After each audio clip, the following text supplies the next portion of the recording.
마태복음 20장 말씀입니다. 신약 33면에 있는 마태복음 20장 20절부터 22절까지의 말씀입니다.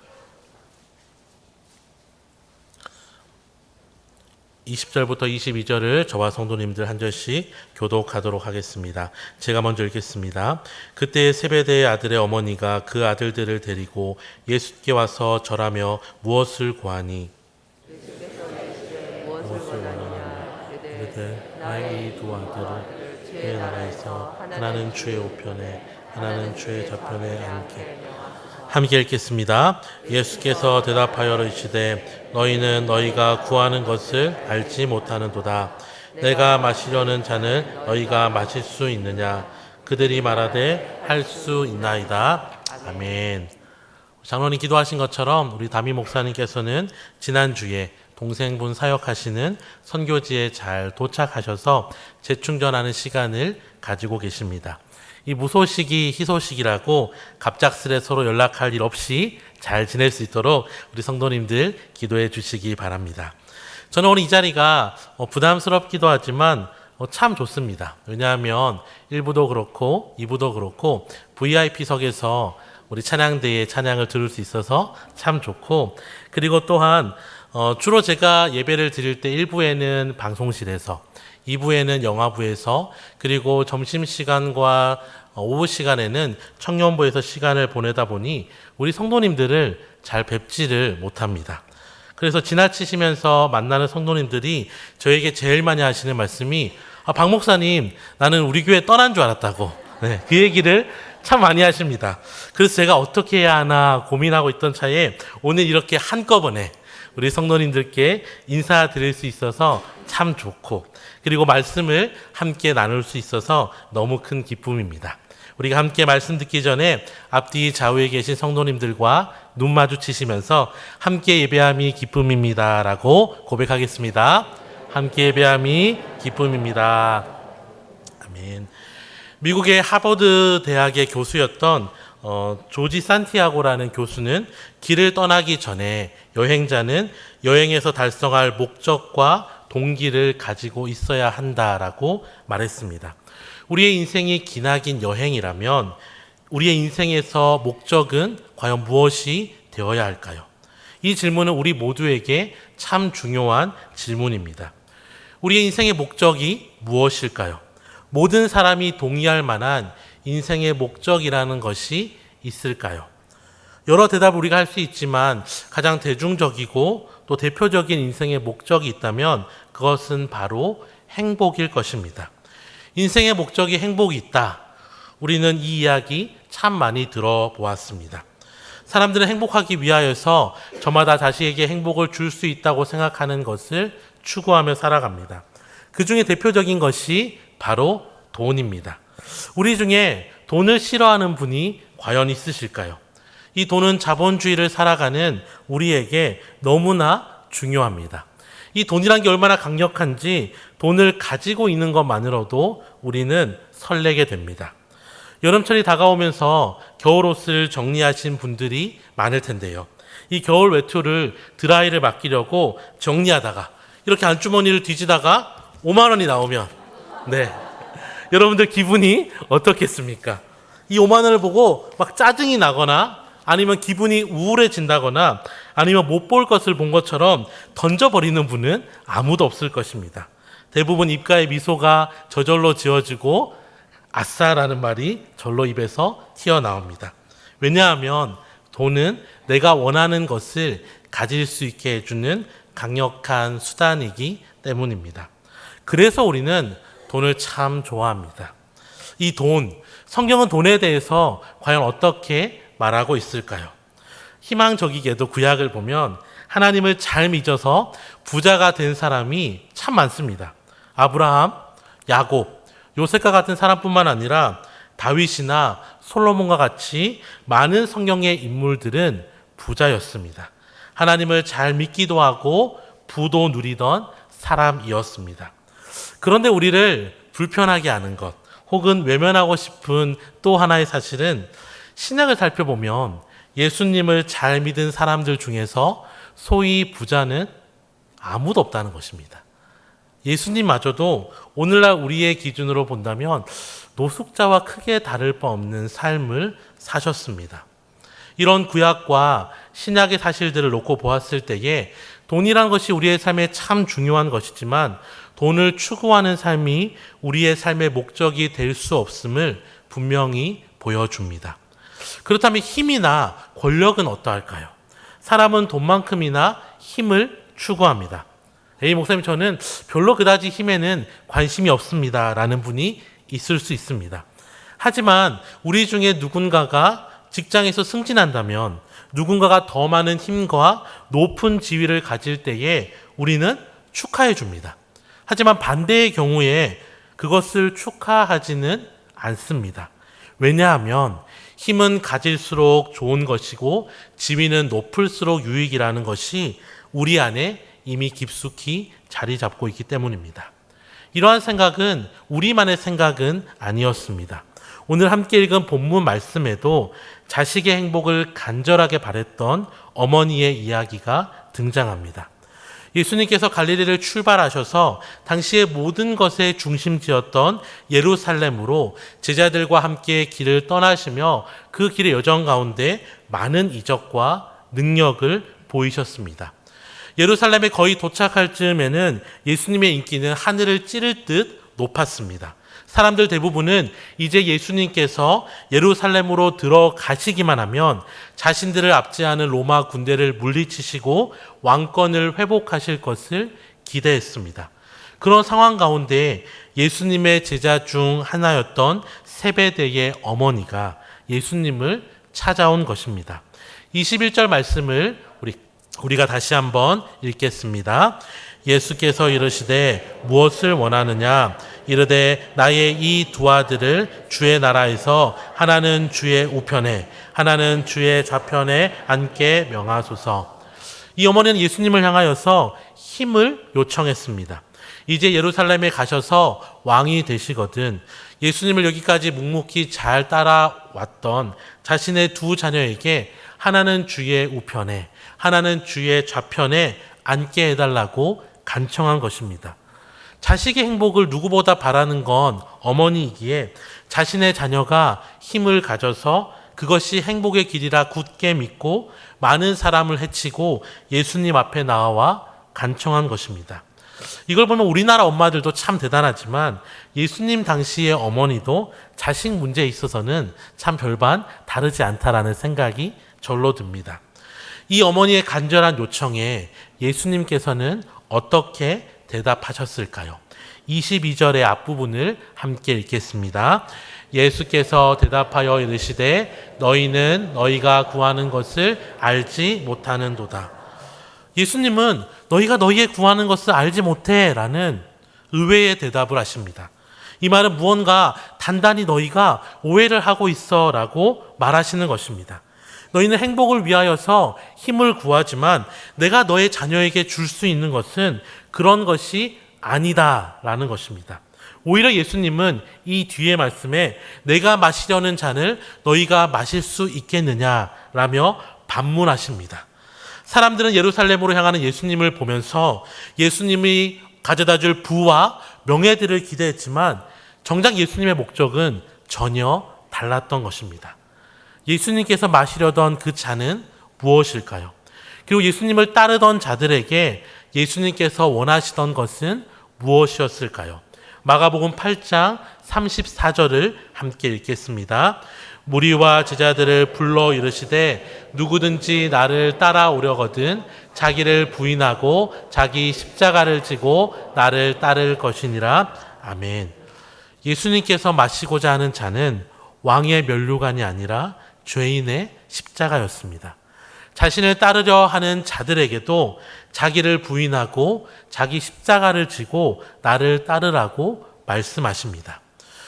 예수님의 인생의 목적이 행복이었다면 아픔과 고통의 십자가 예수님 지지 않으실 것입니다. 그리고 자기의 사랑하는 제자들에게도 요구하지 않으셨을 것입니다. 하지만 예수님의 삶의 목적은 행복도 돈을 추구하고 힘을 추구하는 것도 아니었습니다. 그래서 오히려 제자들을 향하여서 너희들은 나를 통해서 힘도 얻고 돈도 얻기 위하여서 힘쓰는데 정말로 나를 따르려면 오히려 버리고 비우고 십자가를 지고 나를 따르라고 말씀하신 것입니다. 그렇다면 우리의 인생의 목적이 행복이 아니라면 무엇이 우리의 목적일까요? 돈과 힘을 추구하는 것이 우리의 삶을 책임져 주는 것이 아니라 오히려 우리의 삶을 낭비하게 하는 것이라면 우리가 추구해야 할 것은 무엇일까요? 마태복음 6장 33절을 함께 읽겠습니다. 그런즉 너희는 먼저 그의 나라와 그의 의를 구하라. 그리하면 이 모든 것을 너희에게 더하시리라. 아멘. 예수님께서 가르쳐 주신 우리의 삶의 목적은 바로 하나님의 나라와 하나님의 의를 구하는 것입니다. 행복이 아니라 돈과 힘이 아니라 하나님의 나라와 의를 구하는 것이 우리의 인생에 예수님께서 직접 가르쳐 주신 유일한 목적입니다. 하나님의 나라, 하나님의 의를 구한다는 것이 과연 무엇일까요? 그것은 하나님을 나의 왕으로 삼아서 나의 삶의 모든 구석까지 하나님을 닮아가는 삶을 멈추지 않는 것을 의미합니다. 처음 예수님을 믿을 때는 작은 믿음과 작은 순종으로 시작할 수 있습니다. 하지만 거기에 머무르는 것이 아니라 시간이 지날수록 더욱 나의 많은 부분을 주님께 맡겨드리는 것입니다. 나의 시간도, 나의 감정도, 관계도, 비전도, 가정도, 나의 모든 것도 주님이 다스리도록 맡겨드리고 순종하는 것이 바로 하나님의 나라와 의를 구하는 삶입니다. 그런데 하나님의 나라와 하나님의 의를 구하는 것이 우리의 인생의 목적이라는 것에 대해서 저는 오늘 처음 알았어요 라고 생각하시는 분은 아마 없으실 것입니다. 다만 우리가 그렇게 살아가려고 할 때에 우리에게 여러 가지 장애물이 있는 것이지요. 얼마 전에 인기를 끌었던 드라마 재벌집 막내 아들의 등장인물이었던 진양철 회장의 명대사, 그게 돈이 됩니까? 이거 기억하십니까? 마치 그 회장의 대사처럼 주님의 뜻 따르면 참 좋죠. 그런데 먹고 사는 문제가 내 앞에 있는데 제가 어떻게 그렇게 할 수 있습니까? 라는 생각을 마음속 한구석에 가지고 계실 것입니다. 먹고 사는 문제 정말 중요합니다. 전 아직 40대 초반의 젊은 나이지만 이래봬도 새 아이의 아빠이기 때문에 먹고 사는 문제가 얼마나 크고 중요하고 현실적인지 나름 잘 알고 있습니다. 그런데 성경은 이 문제에 대해서 무엇이라고 얘기할까요? 이 먹고 사는 문제가 예수님 사시던 시대에도 정말 중요한 문제였습니다. 누가복음 12장을 보면 상속받을 것이 있는데 자기의 형이 유산을 나누지 않는 문제로 예수님께 나온 한 사람이 있었습니다. 그 사람의 마음속에는 예수님이 당시에 유명한 자였기 때문에 예수님의 권위로 재물을 나누라고 명하시면 유산을 분배받을 수 있을 것이고 유산을 받으면 먹고 사는 문제에서 자유해질 것이라는 기대가 있었습니다. 그런데 예수님께서는 이 사람의 요청에 즉각 답하지 않으시고 한 가지 비유를 말씀하십니다. 이 비유에 부자가 등장합니다. 이 사람은 열심히 수고하고 노력해서 많은 소출을 거두었고 이 소출을 저장할 창고를 지어서 그 창고를 많은 곡식으로 가득가득 채웠습니다. 그런데 그 부자에게 하나님께서 나타나셔서 하신 말씀이 다소 충격적입니다. 우리가 함께 누가복음 12장 19절부터 21절 말씀을 함께 읽겠습니다. 또 내가 내 영혼에게 이르되 영혼아 여러 해 쓸 물건을 많이 쌓아두었으니 평안히 쉬고 먹고 마시고 즐거워하자 하리라 하되 하나님이 이르시되 어리석은 자여 오늘 밤에 내 영혼을 도로 찾으리니 그러면 내 준비한 것이 누구의 것이 되겠느냐 하셨으니 자기를 위하여 재물을 쌓아두고 하나님께 대하여 부요하지 못한 자가 이와 같으니라. 아멘. 우리 한번 솔직하게 생각해 봅시다. 이 부자가 좀 억울하지 않을까요? 이 사람은 무언가 부정한 방법으로 재물을 모은 것이 아니라 땀 흘려서 곡식을 거둔 사람입니다. 그런데 어리석은 자라는 하나님의 평가는 한편으로는 좀 매정합니다. 그런데 예수님께서는 하나님께서 왜 이런 평가를 하셨는지 그 이유를 마태복음 6장 31절과 32절을 통해 알려주십니다. 함께 읽겠습니다. 그러므로 염려하여 이르기를 무엇을 먹을까, 무엇을 마실까, 무엇을 입을까 하지 말라. 이는 다 이방인들이 구하는 것이라. 너희 하늘 아버지께서 이 모든 것이 너희에게 있어야 할 줄을 아시느니라. 아멘. 예수님께서는 무엇을 먹을까, 마실까, 입을까 염려하지 말라고 하십니다. 왜 그럴까요? 우리의 삶에 그것이 얼마나 중요한지 잘 모르시기 때문일까요? 오히려 반대입니다. 하나님은 이 모든 것이 너희에게 있어야 할 줄 아는 분이라고 말씀하십니다. 또한 하나님은 우리의 아버지가 되십니다. 그 어떤 아버지가 자녀를 사랑한다고 말하면서 자녀의 필요를 외면하겠습니까? 인간의 아버지도 그러하지 아니한데 당연히 하늘의 아버지는 우리의 필요를 절대 외면하지 않으십니다. 문제는 무엇일까요? 왜 부자를 바라보며 어리석다라고 말하셨을까요? 그것은 그의 노력을 과소평가하거나 먹고 사는 문제가 중요하지 않은 것이 아니라 그의 삶의 우선순위가 잘못되었기 때문입니다. 그의 삶의 믿음의 대상이 잘못되었기 때문. 가진 것이 많으니 다 이루었다. 이제 나의 인생은 즐거운 뿐이다. 라는 그의 삶의 잘못된 믿음이 수많은 곡식이 가득 차 있는 그의 창고 이면에 하나님을 향하여서는 텅 비어 있는 그의 인생의 창고를 보지 못한 채 살고 있기에 하나님은 어리석다 말씀하신 것입니다. 사랑하는 성도 여러분, 우리가 하나님의 나라와 하나님의 의를 구할 때 하나님이 우리의 삶을 책임져 주시는 것, 이것이 하나님께서 우리에게 원하시는 삶의 방식이자 우리만이 가질 수 있는 특권임을 믿으시기를 주님의 이름으로 축원합니다. 하나님은 여러분을 책임지실 수 있으십니다. 하나님은 여러분의 목자가 되십니다. 우리의 삶에 별반 관심이 없으신 저 멀리 계신 하나님이 아니라 누구보다 우리의 삶에 관심이 많으시고 우리의 모든 필요를 아시는 우리의 아버지 되심을 믿으시기를 주님의 이름으로 축원합니다.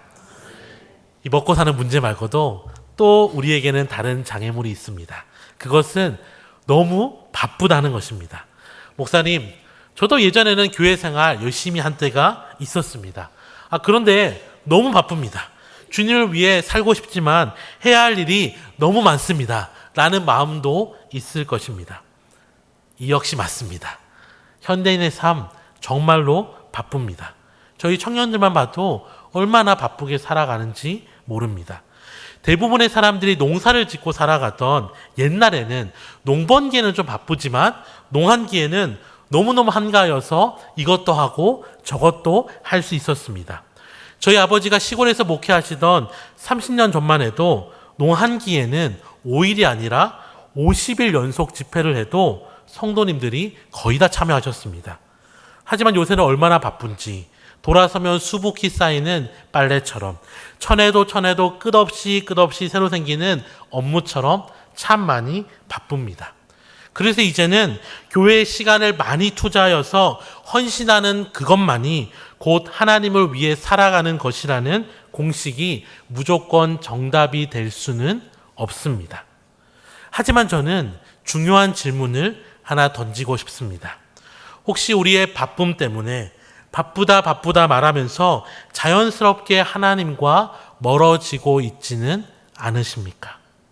제가 이렇게 묻는 건 하나님을 사랑한다면 당장 교회로 달려와서 충성 봉사라는 뜻이 결코 아닙니다. 우리가 바쁘다는 이유로 하나님을 사랑하지 않고 있음을 외면한다면 그것이 우리의 삶의 크나큰 문제이기 때문입니다. 하나님의 나라와 하나님의 의를 구하며 산다는 건 단순히 오전 예배 나가는 성도가 오후 예배도 드리고 수요 예배도 나가고 새벽 기도도 드리고 봉사도 하고 교사도 하고 직분도 맡아야 하는 그런 겉모습에만 있지 않습니다. 왜냐하면 하나님을 나의 왕으로 모시고 삶의 모든 영역에 하나님을 주인으로 모신다는 건 우리의 마음에서부터 반드시 시작되어야 하는 것이기 때문입니다. 하나님 나라와 하나님의 의를 구한다는 것, 이것을 더 압축하면 그것은 바로 사랑입니다. 직장인으로, 주부로, 학부모로 다양한 역할로 살아가는 우리의 삶 참 바쁩니다. 어쩌면 그 삶은 우리가 쉽사리 바꿀 수 없는 것인지 모릅니다. 하지만 바쁜 삶이라고 하나님을 사랑할 수 없는 것은 아닙니다. 영적 질서를 바로 잡으실 수 있습니다. 전쟁 중에서도 사랑은 싹텄고 아스팔트에도 꽃은 피어납니다.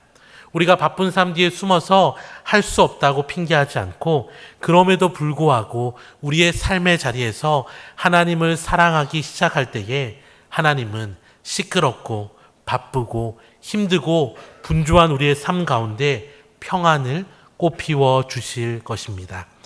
사랑하는 성도 여러분, 직장에 다니던 사람은 계속 직장에 가서 일해야 합니다. 공부를 하던 사람은 계속 공부를 하고 사업을 하던 사람은 계속해서 사업을 펼쳐나가야 합니다.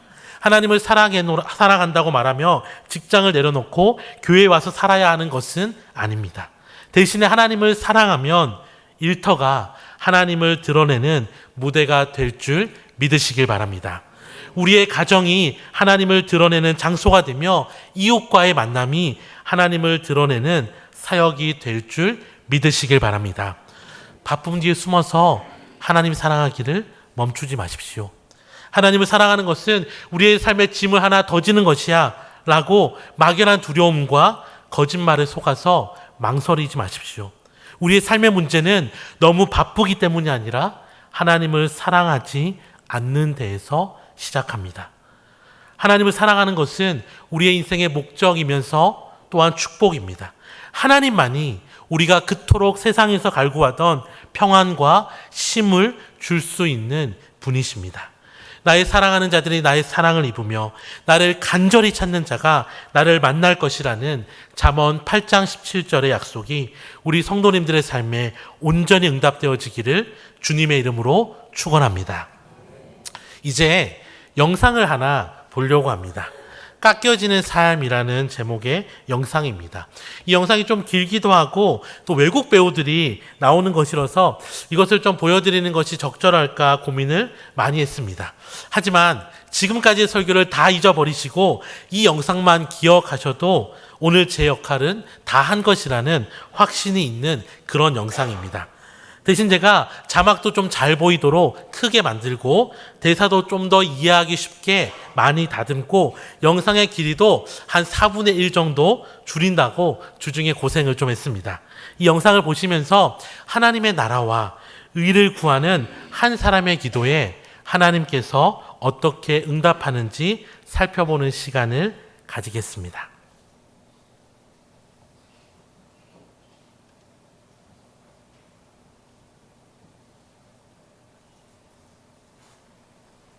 Ephesians 2:10 says that we are God's workmanship, His masterpiece. I don't know about you, but when I get up in the morning and look in the mirror, I don't really see a masterpiece, you know? I mean, maybe a Picasso. It's like, but I want to be His masterpiece. I want to be everything He created me to be. And so I go to Him in prayer and I say, Dear Heavenly Father, do whatever it takes to mold me into the image of your Son. Make me your masterpiece. In Jesus' name I pray. Amen. Hi, Whoa. Who are you? I'm God. You said the prayer, so here I am. You're not God. No, I am. You said the prayer. That's how it works. Okay. If you're God, who's going to win the World Series this year? I'm really not into playing games. Why are you so much into playing games? You are God. What gave it away? You answered my question with a question. I did? Yeah, I do that, don't I? I did it again. Step right up. Here we go. Okay. All right. Hey, what are we doing? I'm going to make you into my original masterpiece. This is the process. Oh, okay. Got it. Yeah. Wait. What are these about? These are the tools I'm going to use to make you into my original masterpiece. Okay. Hang on. Yeah, I thought you were a carpenter. that's my son. Step right up. Here we go. Okay. Oh, hey, God.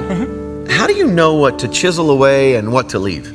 I take out everything in your life that doesn't belong there, kind of like dead weight. Ooh, speaking of dead weight, could you chisel right here? It showed up when I was in my 20s and grew around and became back fat. I don't even know why you created that, but I can't get rid of it. I mean, I've tried everything. Like, I tried running, I tried lifting weights. My wife actually talked me into trying Pilates. That was awkward, but I can't get rid of it. So if you would just chisel around here, and then, you know what, if you chisel a line right here and maybe 4 to 5, maybe 8 lines right here, that would be awesome. All I'm saying is most of my children, when it comes to this process, they just want to talk, but they don't want to do the work. So do you want to talk or can I chisel? Talk, chisel. No. Talk, I choose to chisel. All right. Through my Holy Spirit, I'm going to bring up things in your life that I want you to work on. Like your anger. I created the emotion, but you use it in the wrong way. You compare yourself to others instead of me. You tell little white lies because you want to people please. You're lazy, but you try to fool everybody by looking really, really busy. Hang on a second. I mean, I got to admit, I feel like you've been doing some great work, and I'm looking pretty good right now. All right, when you look in the mirror, who do you see? I see me. Okay, then I need to keep chiseling away because ultimately you and other people need to see my son. Okay, don't misunderstand me. It's just when I look more like Jesus, people get uncomfortable around me. I mean, even my church friends, and they're like, "Oh, you're holier than thou," you know. And I don't think I'm supposed to make people uncomfortable. So what you're saying is you'd rather play God in certain areas of your life than for me to be God over your whole life. That is not what I said. That's what you meant. Yes, it is. It's hard to talk to you. You know everything that I'm thinking. I'm just saying you've done some great work. Maybe we take a break, a sabbatical from each other, you know. I'll stay right here, and then, That's just it. You never just stay right there. You're either moving toward me or away from me, but never you just stay. What you're doing is called control. Do you want to control things in your life, or can I chisel? Control, chisel, control, No, chisel. chisel. All right. But can we chisel where I want? That's called control. Oh, okay, I'm sorry. Word. Oh, that hurts. Oh, trust me, this hurts me more than it hurts you. Right.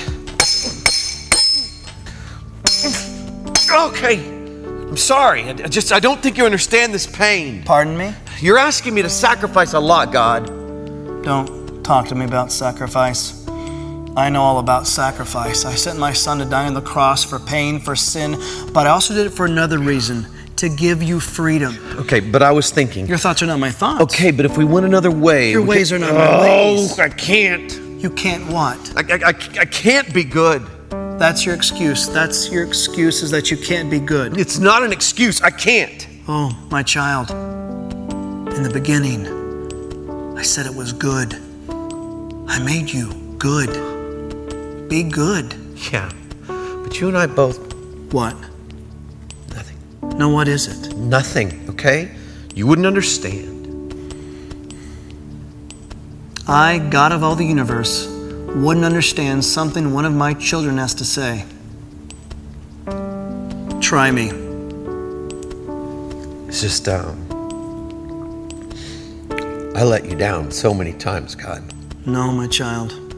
You were never holding me up. I hold you up with my victorious, righteous right hand, never the other way around. In this relationship, I hold you up. Okay. Chisel away. Just be prepared for what you're going to find in there. Because I know who's inside there. Because I get up every morning and I look at him in the mirror and I hate who I see. Because God, I can't even be who I want to be, much less who you created me to be. And so inside is this scared, stupid little kid. But you chisel away, just be prepared. You have listened to so many voices for far too long that were not from me. And you have totally bought into the lie, haven't you? You think you're junk, don't you? When you lay your head down at night after you've done the dance to get the hug, you think you're junk. Listen to me. I don't take time to make junk. How can I show you that my love for you stretches as far as the east to the west? How can I show you that my love for you has no end? I know. Reach in your back pocket. What? Reach in your back pocket. Oh my gosh. You know what that is? Yeah, it's a note. I wrote it when I was in college. How did you get this? Hello? Oh, yeah. Go ahead, read it. I love Angie. Other side. Sorry.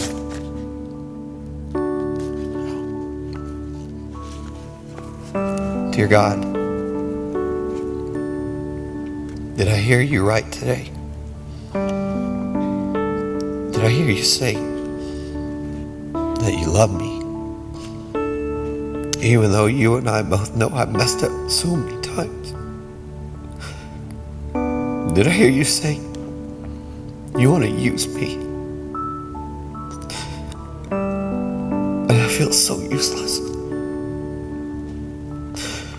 If you'll take me and use me, then God, I give you all that I am. Take me. I love you, God. I love you too.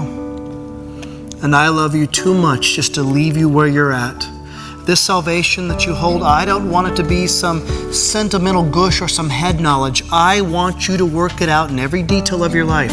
And when problems come and chaos happens, don't look at that as a prison, but look at it as a father disciplines his child. A father disciplines the ones he loves. I know, but it's going to be tough. Yes, but you bought into the lie thinking everything was going to be easy when you gave everything over to me. There will be trouble in this world, but be of good cheer. I've overcome the world. I want you to do something. I want you to look out there and I want you to say, Tommy is God's original masterpiece. Tommy is God's. No, not the way you see yourself or you try so desperately for others to see you, but maybe for the first time in your life, the way I see you, the way I created you.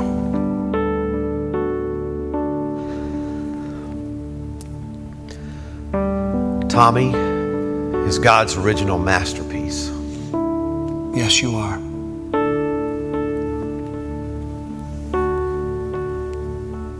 And so are you. God doesn't make junk.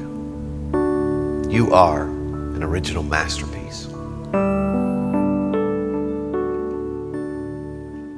여러분도 함께 저를 따라해 보시겠습니까? 나는 하나님의 아름다운 작품이다.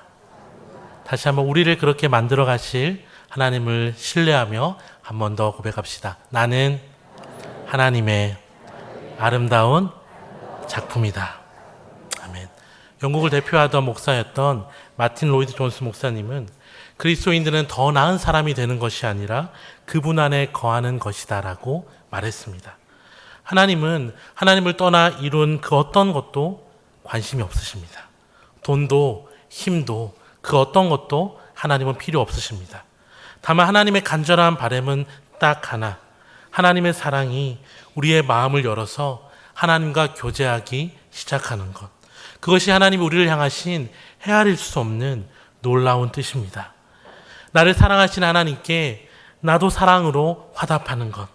그래서 하나님과 더 깊은 사랑의 관계로 빠져들어가는 것.